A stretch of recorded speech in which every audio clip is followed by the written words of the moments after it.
নতুন যারা বিয়ে করছো, বরপক্ষ আর বউপক্ষ, এই দুই তরফ থেকেই আমি বলছি। বরপক্ষের তরফ থেকে বলছি যে মেয়েরা বিয়ের পরে যে বদলে যায়, বলো না খ্যাক খ্যাক খ্যাক খ্যাক করে, কেন করে জানো? কারণ তুমি কোথাও যদি একটু ভেবে দেখো যে বিয়ের আগে বা বিয়ের প্রথম প্রথম তুমি যতটা তাকে প্রায়োরিটি দিতে, ততটা প্রায়োরিটি তাদেরকে দাও না তাকে।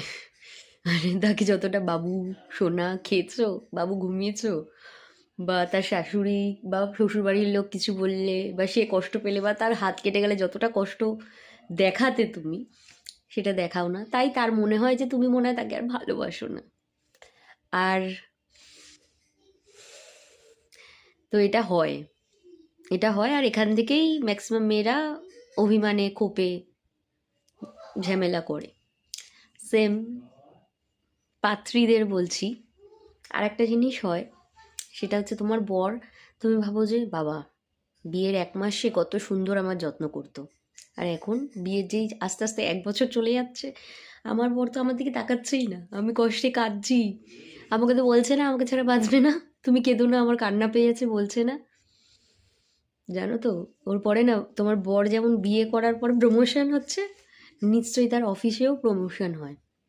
আর ম্যাক্সিমাম মানে যারা প্রাইভেট জব করে তাদের তো কথাই নেই। তাদের মানে আমার বরের সাথে আমার 20-র পরে, মানে মাসের 20 তারিখের পরে না আমি খুব লিমিটেড কথাবার্তা, লিমিটেড মানে কি, আমি ও যদি দেখি চুপচাপ রয়েছে আমি ওকে ঘাটাই না। আগে ঘাটাতাম, ঝগড়া হতো, কথা কাটাকাটি হতো, রাগারাগি হতো, এখন ঘাটাই না, কারণ বুঝি ওর মাথায় একটা অন্য প্রেশার রয়েছে। তো প্রত্যেকটা ছেলেদেরই প্রেশারটা থাকে যে আরও ভালো কি করে ইয়ে হবো, মানে একটা একটা সত্যিই কথা, একটা ছেলের প্রচণ্ডভাবে প্রফেশনাল প্রেশার থাকে। এখন অনেকে মানে দৌড়ে দৌড়ে ছুঁড়ে ছুঁড়ে আমার কমেন্টে আমাকে বাড়ি মারতে পারে, যে হ্যাঁ মেয়েরাও তো চাকরি করে, মেয়েরা এরকম করে না, করে, একদম করে।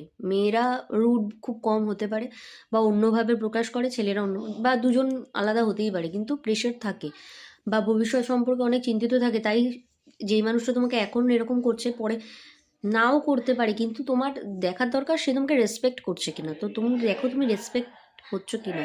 ধরো তোমাকে সবার সামনে তোমার সাথে ইয়ার্কি, আর হ্যাঁ মানে ওই ছোটোখাটো ইয়ার্কি যেটা তোমাকে তোমার সম্মানে আঘাত করছে, সেটা কোনোদিনও ইয়ার্কি বা মজা হতে পারে না।